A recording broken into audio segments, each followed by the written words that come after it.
ৰাজ্যত উদ্বেগজনক হাৰত বৃদ্ধি HIV পজিটিভৰ সংখ্যা হজাইত 26 গৰাকীৰ দেহত ধৰা পৰিছে HIVৰ অৱস্থিতি 493 গৰাকী লোকক কৰা হৈছিল পৰীক্ষা আৰু 13 আগষ্টৰ পৰা স্বাস্থ্য বিভাগে আৰম্ভ কৰিছে সজাগতাৰ সভা বিভিন্ন গাঁও স্কুল কলেজত সজাগতাৰ সভা আৰম্ভ কৰিছে স্বাস্থ্য বিভাগে বিগত বৰ্ষতো 75 গৰাকীৰ দেহত ধৰা পৰিছিল HIVৰ অৱস্থিতি আৰু ইয়াৰ সমান্তৰালকৈ 8 গৰাকী গৰ্ভৱতী মহিলাৰ দেহতো ধৰা পৰিছিল HIV ড্ৰাগছ আসক্তৰ ফলতে বৃদ্ধি পাইছে HIVৰ সংক্ৰমণ এই মন্তব্য AMCHৰ বিশেষজ্ঞ চিকিৎসক সত্যজিৎ কুমাৰ দত্তৰ দবকাৰ পৰা এই সন্দৰ্ভত আমাক সবিশেষ জনাব এবাদুৰ ৰহমানে আমি এই মুহূৰ্তত এবাদুৰ ৰহমানৰ এক প্ৰতিবেদন আগবঢ়াই লৈছো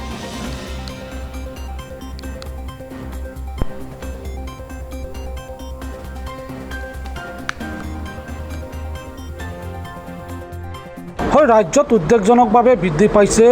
HIV ৰোগীৰ আক্ৰান্তৰ সংখ্যা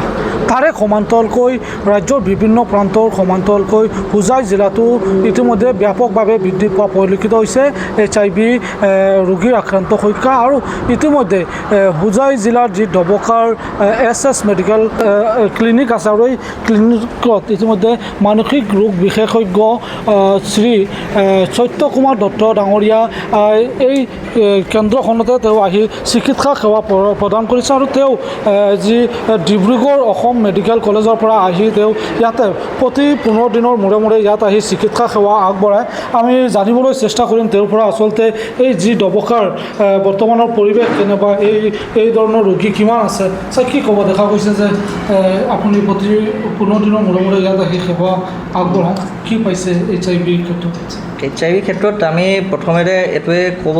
বিচাৰিছোঁ যে আমাৰ ওচৰত বিশেষকৈ HIV পেচেণ্টখিনি ডাইৰেক্টলি নাহে আমাৰ ওচৰত যিখিনি ড্ৰাগছ সেৱন কৰা ব্যক্তি আছে ধৰি লওক সেই ব্যক্তিখিনি আমাৰ ওচৰত ড্ৰাগ এৰুৱাবৰ কাৰণে আহে তেতিয়া আমি তেওঁলোকৰ কিছু সংখ্যক লোকে সেই যিখিনি ব্যৱহাৰ কৰে ড্ৰাগছ তেওঁলোকে বেজী ব্যৱহাৰ কৰে ধৰি লওক সেই বেজী আমি ব্লাড টেষ্ট দিওঁ তেতিয়া ব্লাড টেষ্টত কিছু সংখ্যক লোক গৈ পেলাই ব্লাড টেষ্ট কৰে বাকীখিনি ধৰি লওক নকৰে যিখিনিয়ে কৰে তাৰ এটা অংশ HIV পজিটিভ পোৱা গৈছে মানে আৰু এই মানে এটা অতি উদ্বেগজনক বিষয় হৈ পৰিছে যে HIV যিটো সমাজত আমাৰ লাহে লাহে বৃদ্ধি পাইছে আৰু বিশেষকৈ এইটো আমাৰ ইয়ং জেনেৰেশ্যন যিখিনি আমাৰ ইয়ং এডলেচেণ্ট বা ইয়ং এডাল্ট 15 পৰা ধৰি লওক 25 বছৰৰ যিখিনি ব্যক্তি সেইসকল ব্যক্তিসকলৰ মাজত ইয়াৰ প্ৰাদুৰ্ভাৱটো আমি লাহে লাহে দেখিবলৈ পাইছোঁ মানে আপুনি আমাৰ ইয়াত আহে নেকি কোনো আপুনি ৰোগী পাইছে যিখিনি আমাৰ ওচৰত ইয়াত HIV ধৰা পৰে সেইখিনি আমি ইয়াৰ চিভিল হস্পিটেললৈ পঠিয়াই দিওঁ তাৰ যিটো ICTC চেণ্টাৰ আছে তাত গৈ তেওঁলোকে চৰকাৰী বিনামূলীয়া চিকিৎসা তাত প্ৰাপ্ত কৰিব পাৰে আপুনি বিভিন্ন অসমৰ বিভিন্ন প্ৰান্তত চিকিৎসা সেৱা প্ৰদান কৰি আহিছে কেনে এইটো অতি উদ্বেগজনক কথা যে মই বিগত আজি 6 বছৰ ধৰি বিভিন্ন জেগাত ফুৰিছোঁ নগাঁও যোৰহাট ডিব্ৰুগড় সেই সকলো অঞ্চলতে মই এটা দেখিব পাইছোঁ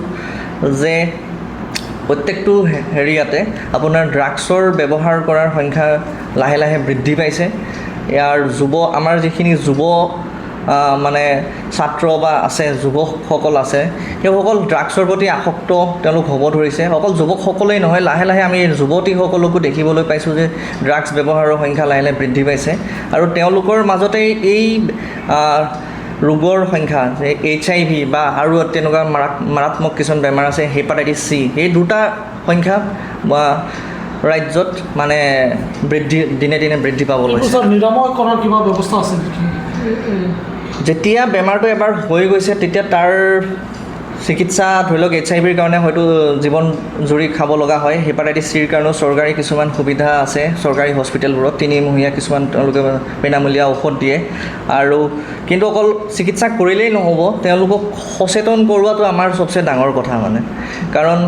মানুহ সচেতন হ'লেহে ইয়াৰ প্ৰতি মানে এৰিব পাৰিব মানে ড্ৰাগছটোৰ প্ৰতি তাৰ কাৰণে চবচে জৰুৰী এইটো কথা যে আমাৰ মাজত যিখিনি ক্লাছ 7, 8, 9, 10 সেইখিনিৰ ষ্টুডেণ্ট সেইখিনি বিশেষকৈ সেইখিনিক টাৰ্গেট কৰি আমাৰ যদি ৰাজ্য চৰকাৰে যদি HIV বা ড্ৰাগছ সেৱনৰ মানে বিৰূপ প্ৰতিক্ৰিয়াৰ ওপৰত যদি সচেতনতা আনিবৰ কাৰণে কিবা প্ৰচেষ্টা লয় তেতিয়া মই ভাবোঁ এইটো মানে প্ৰিভেনশ্যন কৰাত সমৰ্থ হ'ব কাৰণ মেক্সিমাম আমাৰ ওচৰত অহা পেচেণ্টবোৰ সেই 7 বা 8লৈকে পঢ়িবলৈ স্কুল এৰি দিয়ে মানে গতিকে স্কুল এৰি দিয়াৰ পিছত তেওঁলোক গৈ পেলাই আকৌ ড্ৰাগছ সেৱন কৰিব লয়। গতিকে তেওঁলোক স্কুল এৰাৰ আগতেই যদি আমি তেওঁলোকক সচেতন কৰিব লওঁ মানে ক্লাছ 7 বা 8 এনেকুৱা ষ্টুডেণ্টক টাৰ্গেট কৰি, তেতিয়া মই ভাবোঁ যে এইটো আমি এটলিষ্ট অকণমান হ'লেও প্ৰচেষ্টা এটা দিব পাৰিম মানে বাধা। চৰকাৰ বা যি আৰু স্থানীয় প্ৰশাসনক এই সজাগ অকল চৰকাৰ বা প্ৰশাসনে প্ৰত্যেকজন নাগৰিকেই মানে হেৰি হ'ব লাগিব, চৰকাৰৰো দায়িত্ব থাকিব লাগিব আৰু প্ৰত্যেকজন নাগৰিকো ইয়াত জড়িত হ'ব লাগিব। সকলোৱে মিলিহে আমি HIV-টো বাধা দিব পাৰিম।